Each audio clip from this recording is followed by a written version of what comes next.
بیا هم ستړي مه سئ. زه له تاسو سره یم. نن را سره خوشبختانه ډاکټر صاحب محیب زغم د هیواد تکړه لیکوال را سره پیل دی. غواړو چې د دوی سره پر دې موضوع باندې بحث او خبرې وکړو. زیاتره ځوانان د دې هیله لري، امید لري او فکر لري چې څه ډول کولی شي چې یو پیاوړی لیکوال واوسېږي. د دې د زغم صاحب سره پر همدې باندې غږېږو چې د لیکوالۍ راز په څه کې دی او کومو نقطو ته باید یو ځوان پاملرنه وکړي تر څو یو پیاوړی او تکړه لیکوال واوسېږي. زغم صاحب د هیواد ستره هستي ده او ډېر کتابونه یې چاپ شوي دي او همداراز دوی څه ټولګي راوړي دي البته له ځان سره چې بېلابېلې هم د دوی خپل ټولګي دي او هم په امریکا کې کوم کتاب چاپ شوی و چې د دوی یوه البته څو یعنې غوره کیسې پکې راټولې شوې ده چې یوه قصه هم د دوی د زغم صاحب پکښې ده. د دې تر څنګ دوی په خپله کتابونه هم لیکلي او همداراز د امریکا یونلیک هم ورسره دی. د ماشومانو لپاره هم د ماشومانو د روزنې په خاطر باندې کتاب ورسره دی او همداراز داسې نور کتابونه دي چې دوی پښتو ته راژباړل دي. که څه هم په دې وروستیو کې د نورو ژبو څخه پښتو ته ژباړې ډېرې شوي دي او دغه د پښتو ژبې یا هم زموږ د خپلو ژبو د بډاینې یوه طریقه ده. زغم صاحب خوشحاله یو چې تاسو نن له ځان سره لرو. سهار مو په خیر. سلامت اوسئ. مننه. سلامونه او سهار په خیر تاسو ته او قدرمنو لیدونکو ته. ډېره مننه. زغم صاحب په لومړیو کې د خپلو اثارو راته ووایاست چې څومره کتابونه مو چاپ شوي دي او ژباړلي مو دي او خپله مو لیکلي دي. ګمان کوم چې ټول یو 14 یا 19 به کېږي زما لیکنې او ژباړې په مجموع کې. په کومه برخه کې دي زیاتره؟ ناولونه دي، لنډې کیسې دي، مقالې دي او د ارواپوهنې کتابونه دي. د طب یو کتاب مې ژباړلی دی او د دیني روښانفکرۍ په باره کې د استاد محمد محق 3 کتابه مې ژباړلي دي او د ماشومانو لپاره مې کیسې لیکلي دي. په مجموع کې په همدې حدودو کې راځي. څو کلن وي چې لیکنو ته دې پیل وکړ؟ تقریبا 40 وم. ګمان کوم 40 به وم. یعنې دغه کسان چې عمر یې 25 دی هم 30 دی هغوی دې هم خپل زړه نه وي اوس هم کولی شي چې لیکوالۍ ته شروع وکړي او ولیکي. او دا ښه تجربه ده. معمولا هغه کسان چې په شاعرۍ یا لیکوالۍ پیل کوي له ځوانۍ او زلمکیتوبه یې شروع کوي، خو ما ناوخته شروع کړه. زه فکر کوم چې عمر مهمه نه ده. د لیکوالۍ لپاره ده. د لیکوالۍ دپاره فقط دا مهم دی چې سړی د ویلو دپاره یو څه ولري. که یو درد ولري، یو فکر او یو احساس ولري، هغه په خپله ځان سړي باندې لیکي. نو که څوک غواړي لیکوالي وکړي، اول باید فکر پیدا کړي. سوچ فکر باید ولري. پر همدې باندې غږېږو ځکه ډېری ځوانان د دې هیله لري، فکر لري چې څه ډول کولی شي چې یو پیاوړی تکړه لیکوال واوسېږي. هغه جملې چې باید د دې په خپل لیکنو کې ځای پر ځای کې هغه ذهن ته راوړي او ویلي کې پکښې.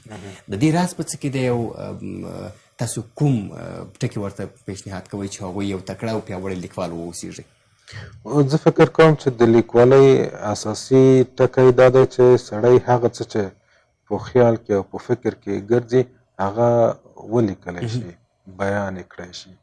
او دا له دې شروع کېږي چې کله چې د مکتب شاګردان یو ښوونځي ته ځو، استاد فرضاً وایي چې مقاله ولیکئ د یو شي په باره کې، مثلا د پسرلي په باره کې.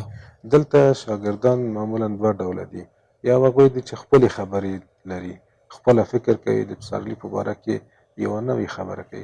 یا هغه شاګردان دي چې همغه تکراري او زړې خبرې بیا تکراروي چې پسرلی د کال لومړی فصل دی او په دې فصل کې ونې بوټي شنه کېږي، ګلان زرغونېږي. هغه ساده جملې کاروي. ځینې کسان بیا رنګ ورکوي ورته. نه، هدف مې د جملو د هنریوالي هغه نه ده. هدف دا دی چې فکر مهمه ده، که نه چې هر څوک باید خپل فکر ولري. پسرلي ته د خپل لیدلوري وګوري، خپله وګوري چې پسرلي کې څه شی د ده خوښېږي، څه شی نه خوښېږي. یا مثلا کوم نوی شی دی چې نورو نه دی ویلي او دی باید ووایي. دغسې نو بیا د بیان طریقه ده چې فرضاً دا خو د فکر اړخ شو، که فکر نوی وي دا خو بهتره، او که فکر نوی هم نه وي په هنري شکل، په ښکلو جملو، په نوي انداز باندې چې هغه هم د ستاینې وړ ده. یعنې که څوک غواړي چې لیکوال شي باید څو کار وکړي. یو خو بهتره دا ده چې خپلې خاطرې ولیکي. هر څوک په ژوند کې سړی تودې، خوږې، ترخې خاطرې لري. هره ورځ داسې یوه پېښه خامخا د انسان په ژوند کې پېښېږي چې هغه په لیکلو یا دښتولو ارزي. نو که څوک غواړي لیکوال شي باید ځان د لیکلو له هغه سره روږدی کړي چې هره ورځ یو څه ولیکي. مهمه نه ده چې یو پاراګراف وي، اووه صفحه وي یا ډېره وي. ځلان صاحب د کتاب په اړه باید راته ووایاست چې په فلاش او ځینې دغه یو دې کې فکر کوم چې ټولې قصې دي او ټول انګلیسي دي فکر کوم. او دا فلاش فکشن انټرنیشنل دا د ډېرو لنډو کیسو ټولګه ده چې هره کیسه یې د 800-850 کلمو شاوخوا کې وي.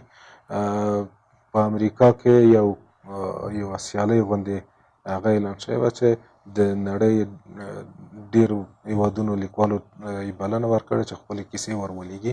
البته کیسې باید په انګلیسي ژباړل شوې وای. بیا ما هم یوه لنډه کیسه ورلېږلې وه د ټایګر په نامه. 10,000 کیسې هلته راټولې شوې او 10,000 نه دوی بیا 80 پکې غوره کړې د دې ټولګې لپاره. په دې فلاش فکشن انټرنیشنل کې یوازې څو کیسې ځای شوي؟ 80 کیسې د مختلفو ملکونو د مختلفو ژبو له لیکوالو. ښه، یو هم خوشبختانه خبر د افغانستان نه پکښې دی.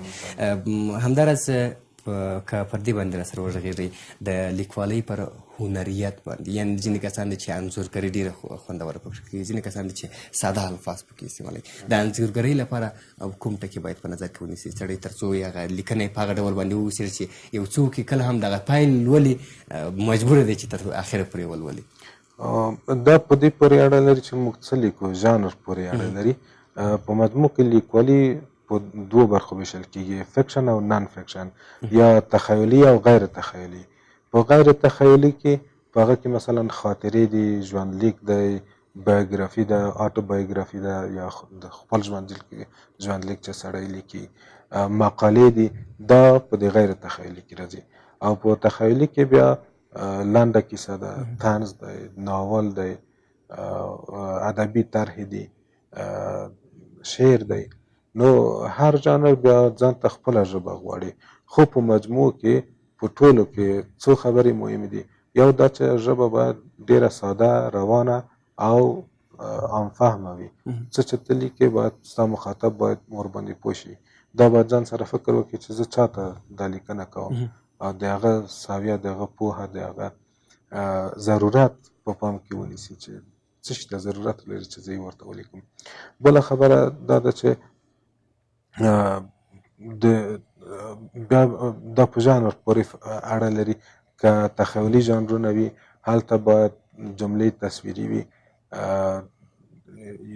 داسې جملې وي چې لوستونکی چې لولي فکر وکړي چې زه یو فلم ګورم. هغه شی چې لیکوال غواړي ورته ووایي هغه داسې ورته ولیکي چې محسوس یې کړي، په ټولو حواسو یې درک کړي. نور نو د جملو ښایست، همدغه انځورګري یعنې ډېره مهمه ده چې باید په دقیق ډول باندې ولري. زغم صاحب، د دې په وروستۍ کې راته ووایاست چې د ځوان نسل لیکوالي او همداراز نثر لیکي، شعر او همداراز لنډې کیسې، ناولې لیکي، لکه موږ احمدي صاحب لرو، همداراز داسې نور کسان لرو. د ځوان نثر لیکوالي څنګه ارزوئ؟ په دې وروستۍ کې څومره کار شوی دی لیکوالۍ ته؟ زه فکر کوم مخصوصا په دې وروستیو 15 یا 17 کلونو کې زموږ لیکوالي ډېره مخته تللې ده. په دې کلونو کې دومره ناولونه مو په پښتو کې چاپ شوي دي چې هیڅ کله نه و شوي. یعنې د یوې پیړۍ هومره کار اوس شوی دی. او دغسې چې تاسو احمدي صاحب یاد کړل، دغسې واګمه صبا عامر ده، دغسې ډېر نور لیکوال دي چې ډېرې ښې لیکنې کوي، هم ناولونه هم لنډې کیسې. نو زه ورته ډېر خوشبینه یم چې زموږ ادبیات په ښه مسیر روان دی. ځوان نسل ته په اخره کې څه پیغام لري؟ کوم ټکو ته باید زیاته پاملرنه وکړي د لیکوالۍ په برخه کې؟ مونږ چا خبره په دې وروستیو کې زیات کتابونه چاپوو چې بدبختانه ځینې کتابونه هم دي چې په هغه ډول باندې چې باید مصرف ورباندې وشي نه کوي. ځینې کتابونه شته دی، خو بیا هم دې خوشبینه یو چې مونږ اثار لرو، ځوانان تشویقېږي. ستاسو څه ورته پیغام دی چې کومو نقطو ته باید زیاته پاملرنه وکړي؟ زما پیغام ورته دا دی چې دوی د هر څه ته په انتقادي نظر وګوري. هیڅ شی سل په سلو کې سم نه وي، پوره نه وي او دقیق نه وي. هر څومره لوی لیکوال هم چې ممکن په خبرو کې ځینې خامۍ وي، نو دوی د هیڅ شي ته داسې د کامل شي په سترګه ونه ګوري، د شک په سترګه دې وګوري، په انتقادي نظر دې مطالعه وکړي، خپل فکر دې ولري، خپل تحلیل دې ولري. د انسان لپاره تر ټولو مهم شی فکر دی چې خپل فکر ولري. نو نورې کیسې فرعي دي. واقعا بس د زغم صاحب کتابونه تاسو هم ګورئ، یوې هم د ماشومانو یو ماشوم یوه نړۍ، دا هم د ماشومانو د لارښود لپاره یو کتاب دی، او همداراز مخکې مو یاده وکړله چې دا هم د ادبیاتو شعر په دې کې هم ډېر څه نغښتل شوي دي، او همداراز دې ته ورته نور کتابونه هم دي چې د ولسمشر فرمان، دا هم ناول دی چې زه به دا حتما ولولم چې دې کې ولسمشر څه فرمان ورکړی دی، او همداراز هم د یو ارواپوه د فروید ارواپوهنه د همدې ارواپوهنې په اړه باندې، او دا هم هغه کتاب چې د زغم صاحب په امریکا کې، البته په امریکا کې امریکا کې چې شپږ اتیا د تقریبا 0 کیسو څخه شپږ اتیا کیسې چاپ شوي وي، غوره شوي وي، او یو هم د زغم صاحب کیسه پکې و چې د څه شي په اړه باندې وه، د ټایګر یا پښتو کې نوم قماندان پلنګ دی. قماندان پلنګ ورته وایي. ډېره مننه زغم صاحب چې راغلی، نور بل نه ومنله، خوشحاله شولو. ډېره مننه. د تاسو هم ډېره زیاته مننه، بیا هم راسره ملتیا وکړئ. نور میلمانه به هم راسره وي، البته اغلې فرزانه راغلې، د هغوی سره به د کوچیانو د انتخاباتو په اړه باندې غږېږو چې هغوی ته څومره زمینه برابره شوې ده چې هغوی په خپله یعنې د کوچیانو لپاره زمینه برابره کړي تر څو په انتخاباتو کې ګډون وکړي. زیاتره کوچیان همداسې پاتې وي. نو پر همدې موضوع باندې به بحث او خبرې ورسره کوو. تاسو هم راسره ملتیا وکړئ.